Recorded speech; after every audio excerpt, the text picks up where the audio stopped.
podcast. What is going on, everyone? Welcome to the podcast. We are back again, better than ever.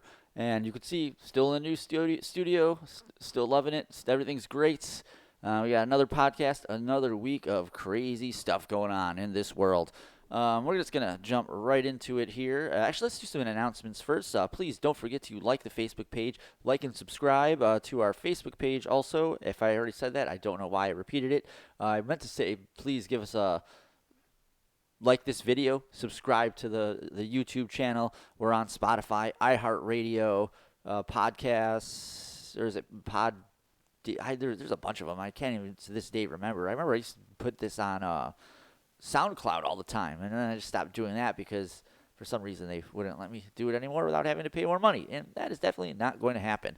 Actually, the RSS feed is hosted through Spreaker, so if you guys want to jump onto Spreaker and listen to the podcast there, you can definitely do that. But obviously, if you would like to watch the video and audio, that's going to be YouTube. Any other form of it on audio is going to be Spotify, iHeartRadio, or Google Podcasts, Apple Podcasts, or wherever you may listen to your podcasts. So we're going to just jump right into this. Don't really have much to say outside of that. So let's get to our first story here.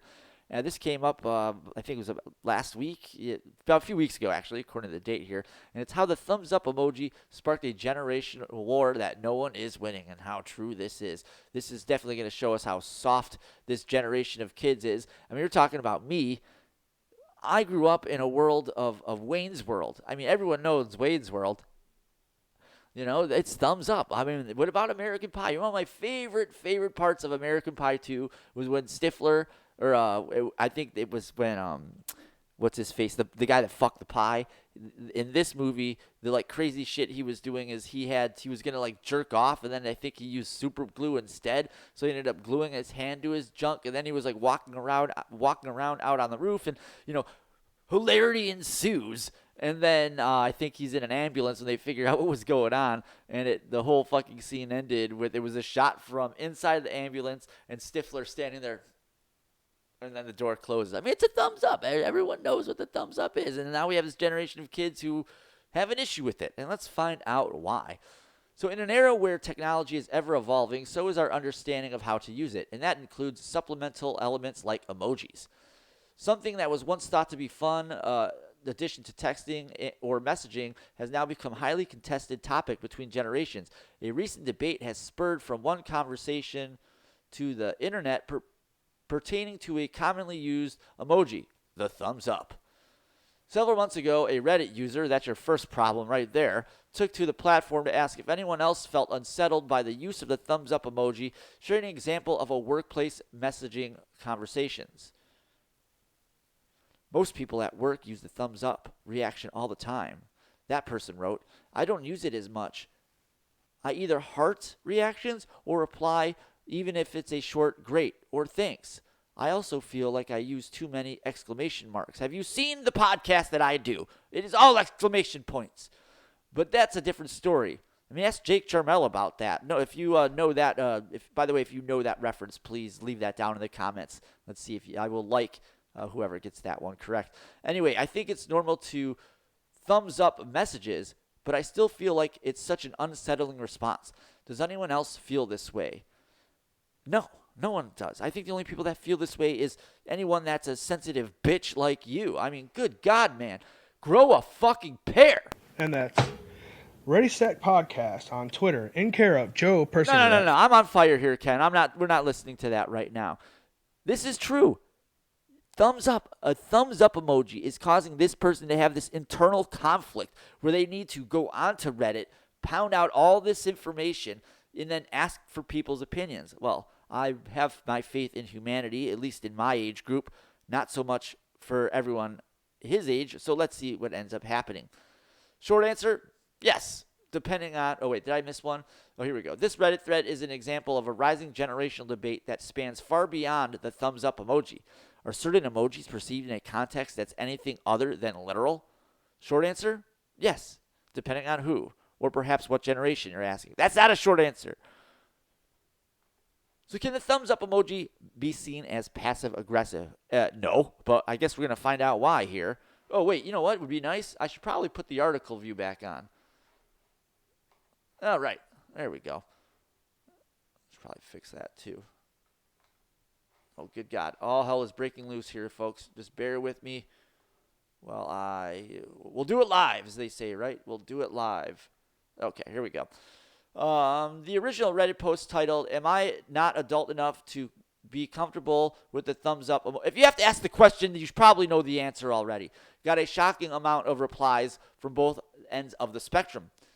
The general consensus I see with all my friends and all over the internet is that it's way rude. Definitely had to reprogram my gut reaction to seeing the thumbs up react or reply from coworkers. One user who didn't reveal their age but said they would ask what their 25-year-old husband thought later on in this thread. All right, well, there you go. This just shows you how fucking retarded these people are.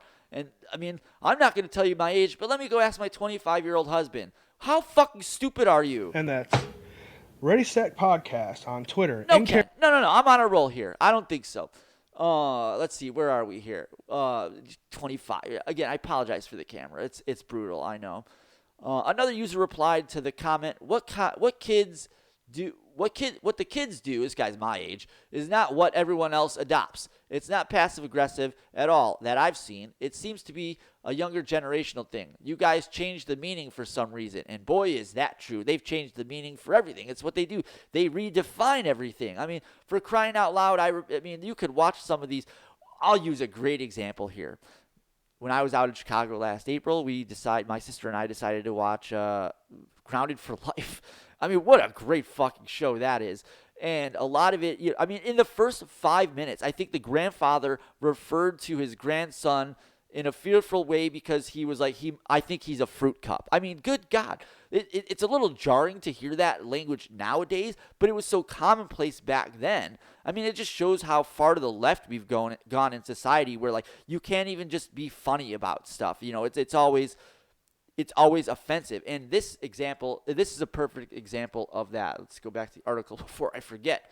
Actually, probably gonna chill out on that fade here really quickly. You don't need to be so dramatic going in between scenes. But yeah, so it's just ridiculous. Like, it's just like this guy was saying. It's not that it's not that we're aggressive or inconsiderate to your feelings. It's that you're just a bitch. It's just that simple. You're just a bitch. And that's Ready Set Podcast on Twitter in care of Joe Persinger at 420 Chicago Avenue. Now, I can always count on Ken to jump in when needed to be.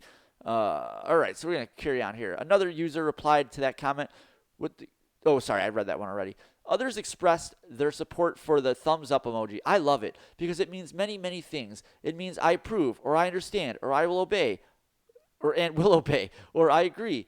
If anything, my only objection would be that some days it might be hard to tell which one it means, but it generally is pretty clear. Yeah, this is true. This guy has it right on the money. It's what it is. It's a universal way of approval or letting someone know that you understand that you're doing something. I mean, if I like the thumbs up because it for quite the opposite reason that this person is trying to say.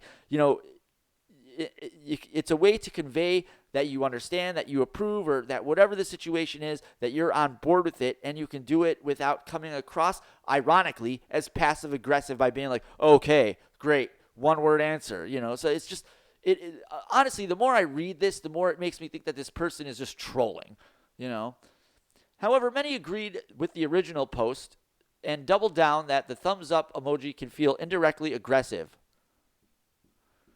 Particularly in a workplace. What? Hey, how was your workday today? He's being aggressive! It's not that odd to see it as passive aggressive. Just imagine how it would feel to go into your boss's room and say something and then see him turn to you, look you in the eye, and go, yeah, what a dick. I mean, let's replay that in real life. Like, someone comes in, you walk into your boss's office. You're like, hey, I got these TPS reports. Do you want me to throw them down there on your desk? And all you get is and then you're going to go to HR and be like he was being passive aggressive. I mean, like, the fact that this is even a conversation is insane enough. The fact that I'm almost at 10 minutes talking about this is pretty insane as is, might I also add, if that makes any sense, which it probably doesn't. Another user agreed, writing, I understand what you mean. My last workplace had a WhatsApp chat for our team to send info to each other. and on most and most of the people on there just replied with, I don't know why it seemed a little bit hostile to me. What? Hostile? Hostility.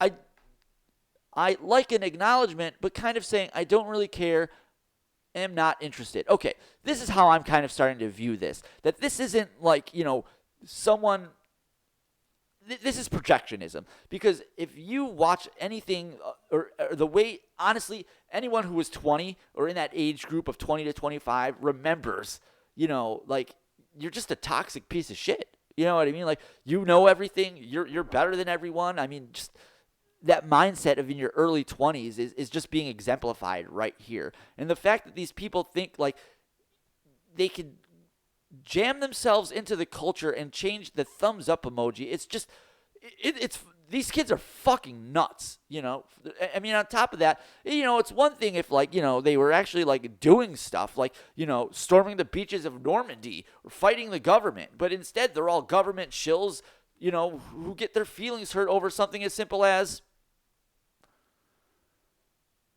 where was I? I don't even remember where I was anymore. There we go.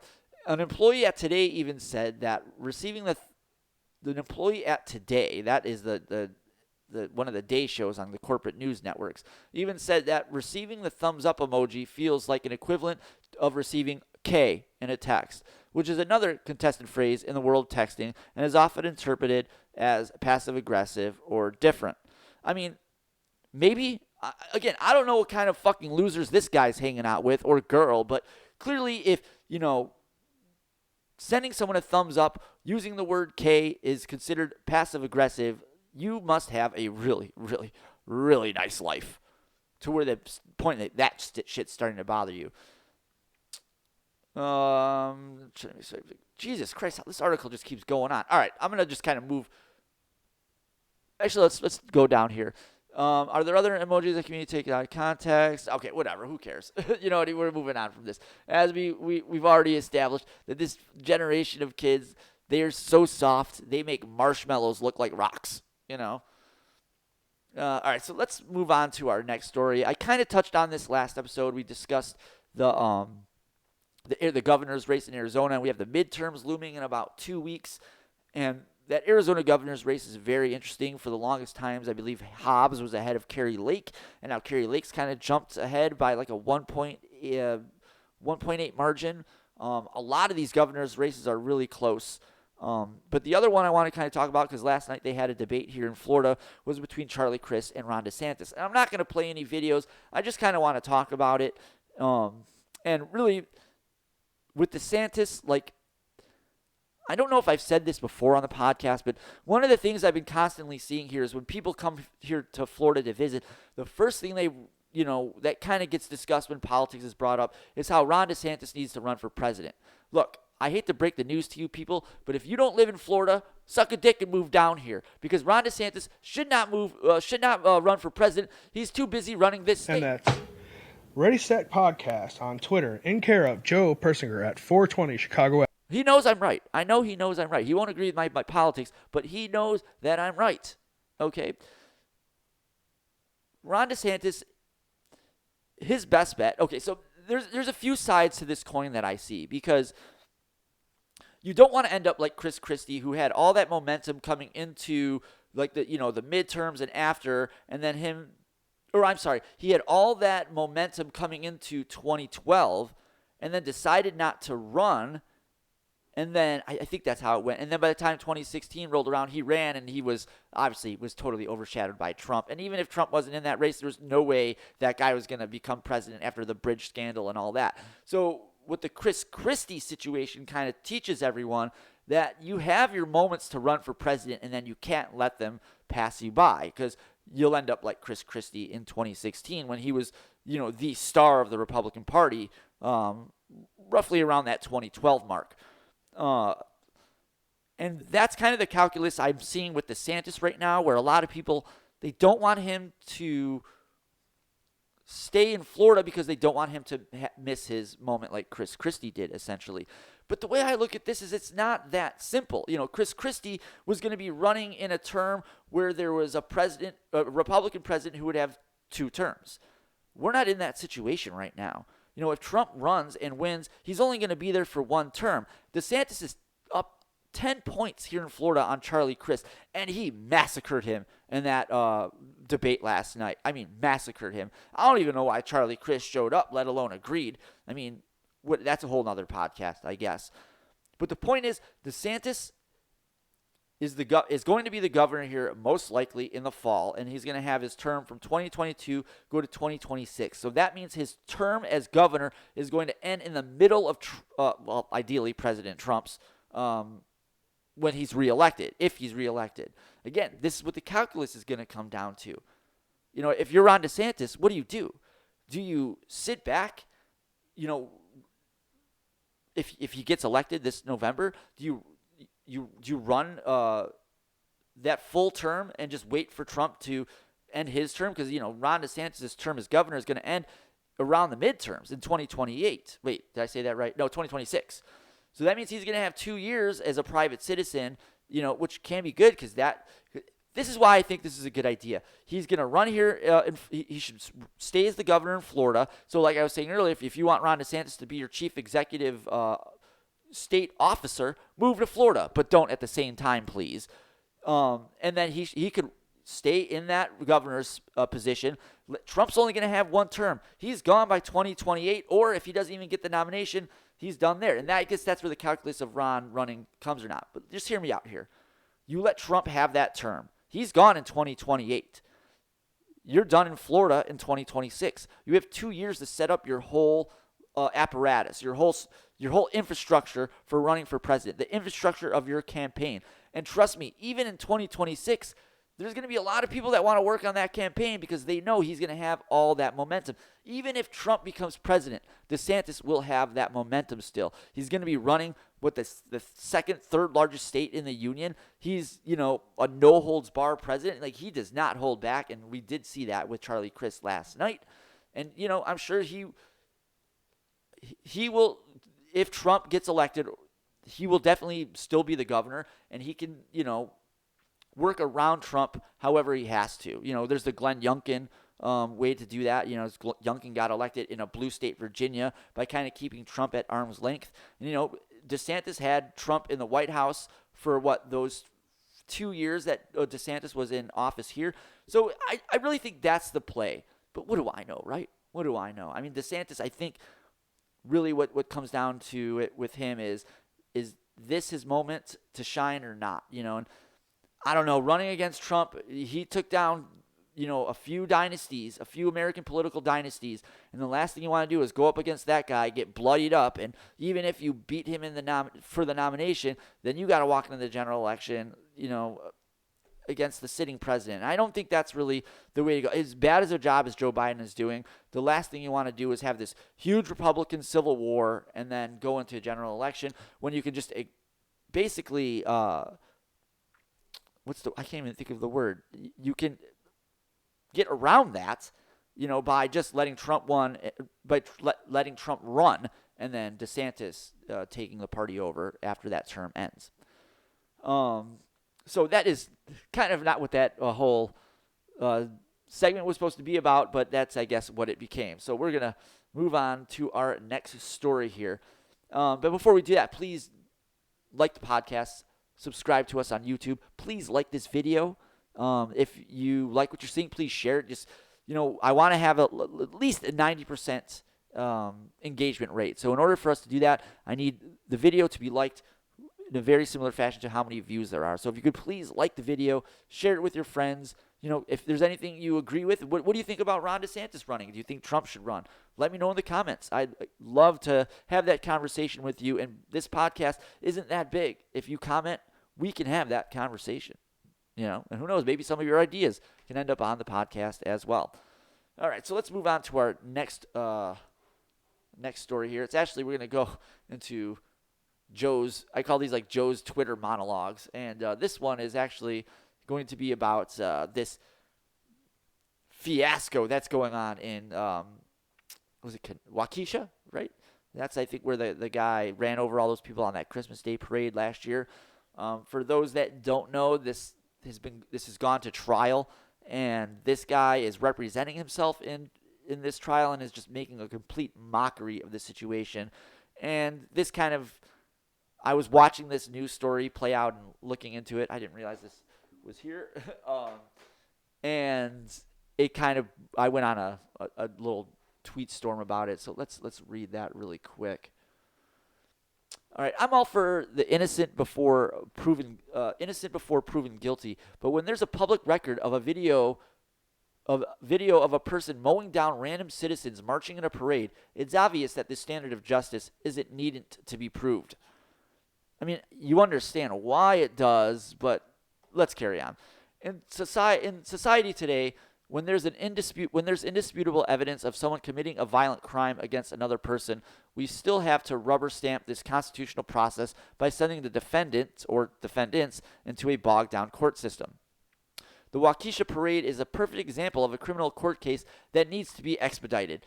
There's video evidence and multiple witnesses. The fact that these multiple pieces of evidence exist already makes it provable beyond a reasonable doubt that this defendant was responsible for his actions. Yet we still have to go through this rubber stamp of a process. Yet this standard of justice bogged down court system and now woke politics have allowed this former felon the leeway to act like a jackass in a court and make a mockery of the court system. Case in point right here. I mean, this guy, I think this was the first day of trial. He started doing his opening statements, and he takes his shirt off.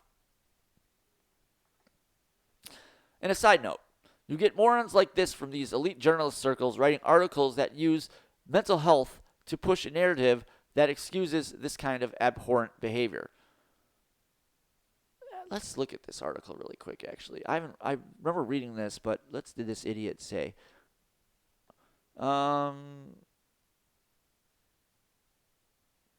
Brooks fired his lawyers. He's representing himself through the jury selection Monday and Tuesday. He's repeatedly removed. He's moved to a separate courtroom to participate via video because of his behavior. The circuit judge Jennifer Darrow has painstakingly made a record of each time she has banished Brooks or muted his microphone, and of the time she has noted improved demeanor and invited him back into the main courtroom. Brooks has lately declined. This is what I'm talking about. These are just these crazy antics. He talks over the judge repeatedly, asked irrelevant questions, refused to follow directions regarding picking the jury. When in the second courtroom, he often engaged in angry, animated hand gestures.